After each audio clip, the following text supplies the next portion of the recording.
meus cumprimentos, o meu muito boa noite. A volta à série de palestras de cerca de 50 personalidades ilustres, importantes, principalmente com relação ao estudo da doutrina espírita, toda ela baseada, vinculada ao Evangelho de Jesus. São pessoas que trabalharam, lutaram, sobreviveram realmente na missão importante de mudar a mentalidade, tanto científica como filosófica, como religiosa, de multidão de pessoas. Essas personalidades, com início em simplicidade absoluta, como Chico Xavier, como João Nunes Maia, como tantos e tantos outros, hoje eu vou dizer de uma que chegou ao Brasil realmente para lutar e, se possível, vencer na vida, que foi Elias da Silva, um nome comum, Augusto Elias da Silva. Elias da Silva. Conhecer a verdade é perceber o sentido da vida. E perceber o sentido da vida é crescer em serviço e burilamento constantes. Então, conhecer a verdade é perceber o sentido da vida. E ter esse sentido da vida é crescer, é melhorar, é evoluir, é ter uma caminhada correta, certa e profícua. Então, a Federação Espírita Brasileira e a revista Reformador, FEB, Federação Espírita Brasileira, e o Reformador foram criados no Rio de Janeiro em 1883 e 1884, em apenas 2 anos, por um grupo de espíritas liderados por Augusto Elias da Silva. Então, estamos falando de Elias da Silva, um dos fundadores, digamos o principal deles, da Federação Espírita Brasileira e da revista O Reformador. Elias da Silva despertou-se para o Espiritismo aos 33 anos de idade. Em 1881, foi convidado a assistir uma sessão na sala da Sociedade Acadêmica Deus, Cristo e Caridade, na Rua da Alfândega, 120, centro do Rio de Janeiro. O que diz ele, então, dessa fase? As minhas convicções na época eram as do mais lato indiferentismo religioso. Não quer dizer que fosse ateu, não quer dizer que fosse contra a religião. Simplesmente a religião não importava. Elias da Silva nasceu em Portugal em 1848. Está vendo aí que é justamente o ano que veio a onda de renovação espiritual com os fenômenos das Irmãs Fox, em Hydesville, estado de Nova York, nos Estados Unidos. Então, no mesmo ano em que surge na imprensa mundial os fenômenos das mesas girantes, é que nasce Elias da Silva em Portugal, 1848. E ele é o pioneiro do espiritismo no Brasil. Fotógrafo português radicado no Rio de Janeiro, então ele é o centro realmente dos trabalhos espíritas na capital, que era o Rio de Janeiro. Ele veio para o Brasil desembarcando como humilde fotógrafo profissional que trazia no coração generoso e simples um cérebro esclarecido e a resolução de empreendedor, a decisão de realizar grandes coisas. Tinha na consciência o que era destinado a uma elevada missão. Graças a Deus chega ao Brasil com essas intenções realmente importantes. Ismael, que é o guia espiritual do Brasil, lhe reservava em terras brasileiras alta missão pelo saber capaz de levá-la a bom termo e condenou de perseverança. Então não era uma pessoa comum que estava chegando, era um missionário. Tornou-se membro ativo da Comissão Confraternizadora da Sociedade Acadêmica de Deus, Cristo e Caridade. E as obras de Allan Kardec, todas as demais, ele adquiria acerca da doutrina e trouxeram a ele um mundo de luminosas e até então veladas verdades. A cada nova leitura, novo entusiasmo e muita vontade de servir. Entre aspas, a leitura de Kardec despertou-me o desejo de verificar as teorias e comecei a frequentar as sessões dos grupos então existentes. Quer dizer, lendo Kardec, frequentando as reuniões, a sua formação espírita, filosófica, religiosa, científica, essa formação foi aumentando a cada momento. E chega o momento da imprensa espírita. Desde 1865, os espiritistas brasileiros sentiam a necessidade de propagar a doutrina espírita através da imprensa e poderosa força que há séculos vem construindo ideais e demolindo impérios. Era a imprensa que é o poder quase que total, como é até hoje. Em 1869, surge na Bahia o primeiro órgão da imprensa brasileira, Ecos de Além Túmulo, fundado por Luiz Olímpio Telles de Menezes, de quem falamos há poucos dias, todos os seus dados de vida e de trabalho. Toda obra de Allan Kardec foi publicada em francês.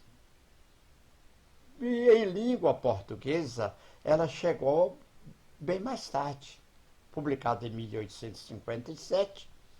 Ela então se limitava, por ser em francês, aos poucos eruditos que tinham as condições de ler, então, na língua de Kardec.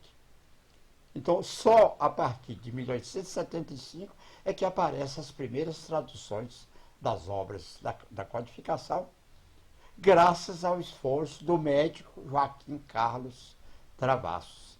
Então, o doutor Travassos é que fez as primeiras traduções, publicadas pela editora Garnier. Então, o Livro dos Espíritos, o Livro dos Médiuns, Céu e Inferno, em 1876, quando também foi publicado o Evangelho segundo o Espiritismo. Então é aí, já com a leitura na língua nacional, na língua portuguesa, é que possibilitou o conhecimento da doutrina a um número muito maior de pessoas. Aí Elias funda o Grupo Espírita Menezes, nome dado em homenagem a Antônio Carlos de Mendonça Furtado de Menezes, um dos que foram diretores dessa sociedade acadêmica Deocrítica Caridade, de que ele pertencia. Umas curiosidades interessantes, os acontecimentos simultâneos. Então, em 1883, desencarnava em Paris a intelectual, a poetisa, a pintora Amélie Baudet, viúva do grande missionário Allan Kardec, Madame Baudet. Nessa ocasião, e eu conheci também ainda essa fase, as reuniões eram domésticas, quer dizer que até 1960, grande parte das reuniões espíritas eram domésticas. Um centro espírita fundado em 1887 por Elias da Silva, reunia na sua própria residência, que ficava na rua da Carioca 120. Aí é que vai surgir a Federação Espírita Brasileira. 1º de janeiro de 1884, Elias da Silva e alguns espíritos amigos instalaram definitivamente a Federação Espírita Brasileira. A Sociedade Acadêmica Deocrítica e Caridade, em 1885, fundiu-se com então a FEB, a Federação Espírita Brasileira, transformada então em uma única instituição. No princípio, as reuniões da FEB, Federação Espírita Brasileira, realizavam na residência de Elias da Silva. E foi só a partir de 1886 que passaram a ser efetuada no local mesmo, na sede própria. E essa sede da Federação Espírita Brasileira foi construída na administração de Leopoldo Cirne, Aí agora já na Avenida Passos, número 30. Praticamente também no centro do Rio.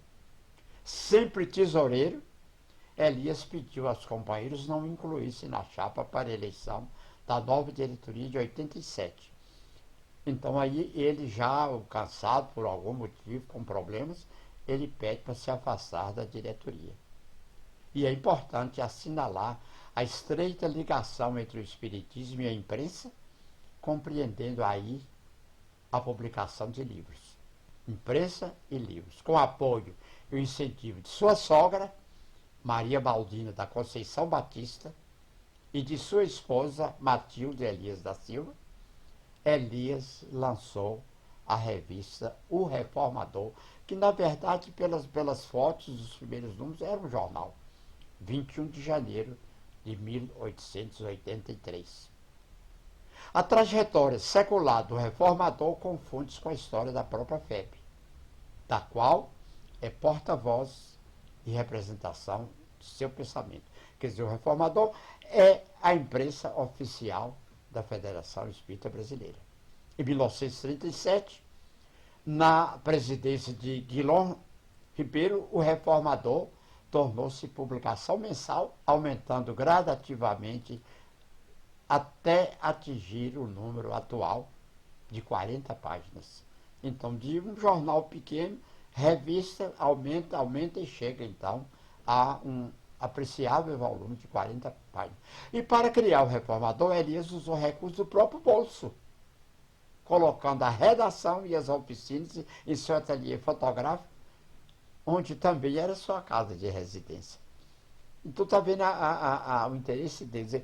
Tanto a federação como a revista Reformador, funcionário primitivamente, digamos assim, nos seus primeiros passos, na casa e no ateliê de fotógrafo de Elias da Silva.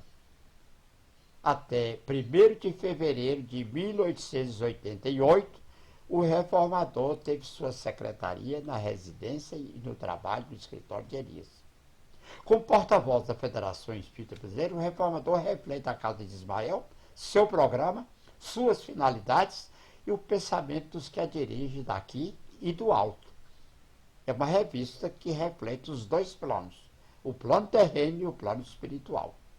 A administração e a redação mudaram de endereço sucessivas vezes, acompanhando a sede da Federação, peregrinando por salas e porões até 1911. Então, a definição mesmo foi mais tarde. Elias da Silva e as Belas Artes. Reconhecendo a grande contribuição da Sociedade Propagadora das Belas Artes, Elias nela ingressou em 1892. A sociedade realizava sessões de estudos doutrinários e de desenvolvimento mediúnico. E Elias era um dos médicos psicólogos do grupo. Quer dizer, observa bem, Sociedade Propagadora das Belas Artes, que era também uma sociedade de estudos e de prática espírita.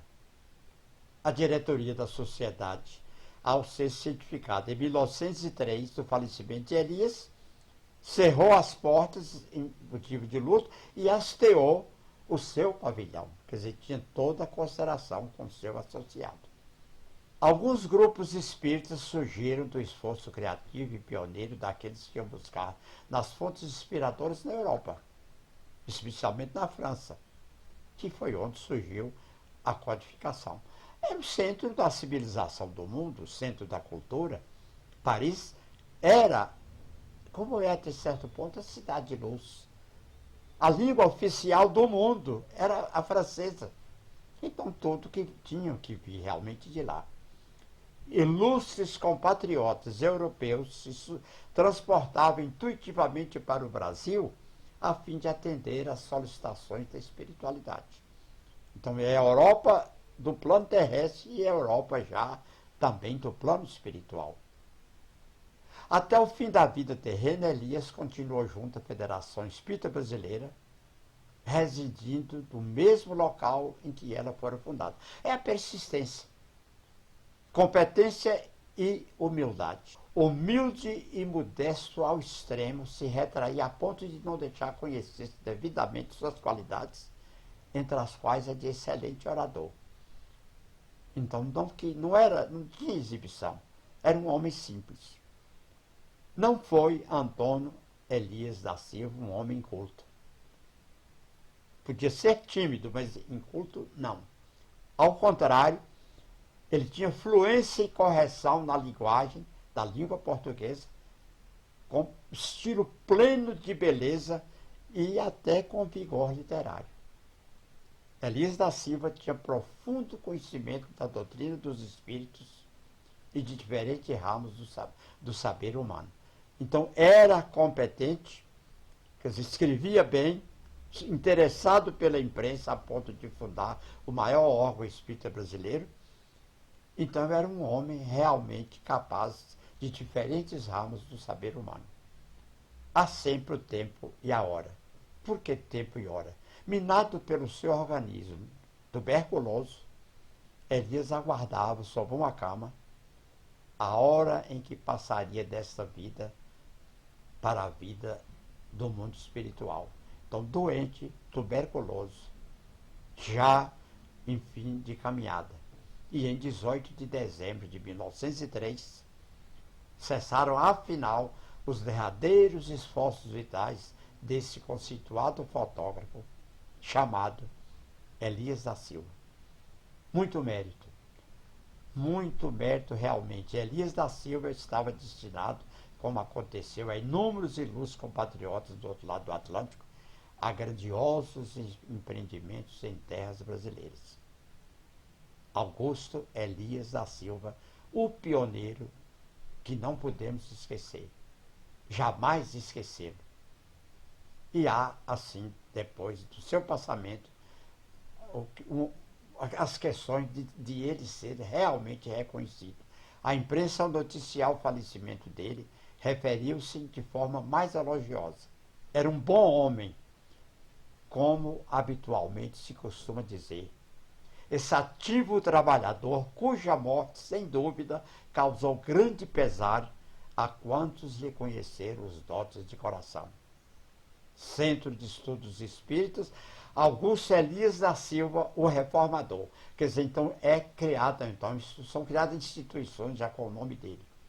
Uma rua do bairro Encantado, no Rio de Janeiro, entre Piedade e Cascador, na Zona Norte, tem o nome Elias da Silva, em sua homenagem.